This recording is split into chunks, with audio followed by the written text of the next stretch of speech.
Deep inside Yale University's Beinecke Rare Book and Manuscript Library lies the only copy of a 240-page tome. Recently carbon dated to around 1420, its vellum pages feature looping handwriting and hand-drawn images seemingly stolen from a dream. Real and imaginary plants, floating castles, bathing women, astrology diagrams, zodiac rings, and suns and moons with faces accompany the text. This 24 by 16 centimeter book is called the ڤوينتش manuscript, and it's one of history's biggest unsolved mysteries. The reason why? No one can figure out what it says. The name comes from Wilfred ڤوينtsz, a Polish bookseller who came across the document at a Jesuit college in Italy in 1912. He was puzzled. Who wrote it? Where was it made? What do these bizarre words and vibrant drawings represent? What secrets do its pages contain? He purchased the manuscript from the cash-strapped priest at the college and eventually brought it to the US, where experts have continued to puzzle over it for more than a century. Cryptologists say the writing has all the characteristics of a real language, just one that no one's ever seen before. What makes it seem real is that in actual languages, letters and groups of letters appear with consistent frequencies, and the language in the ڤوينتsz manuscript has patterns you wouldn't find from a random letter generator. Other than that, we know little more than what we can see. The letters are varied in style and height. Some are borrowed from other scripts, but many are unique. The taller letters have been named gallows characters. The manuscript is highly decorated throughout with scroll-like embellishments. It appears to be written by 2 or more hands, with the painting done by yet another party.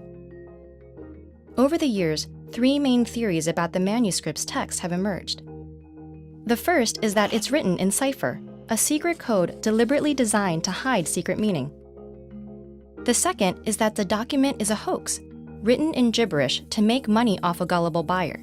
Some speculate the author was a medieval con man, others that it was ڤوينتsz himself. The third theory is that the manuscript is written in an actual language, but in an unknown script. Perhaps medieval scholars were attempting to create an alphabet for a language that was spoken, but not yet written. In that case, the ڤويntsz manuscript might be like the Rongo script invented on Easter Island, now unreadable after the culture that made it collapsed. Though no one can read the ڤويntsz manuscript, that hasn't stopped people from guessing what it might say. Those who believe the manuscript was an attempt to create a new form of written language speculate that it might be an encyclopedia containing the knowledge of the culture that produced it. Others believe it was written by the 13th century philosopher Roger Bacon, who attempted to understand the universal laws of grammar. Or in the 16th century, by the Elizabethan mystic John Dee, who practiced alchemy and divination. More fringe theories hold that the book was written by a coven of Italian witches, or even by Martians.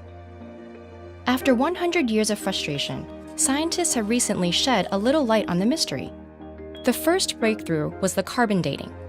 Also, contemporary historians have traced the provenance of the manuscript back through Rome and Prague to as early as 1612, when it was perhaps passed from Holy Roman Emperor Rudolf II to his physician Jacobus Sinapius.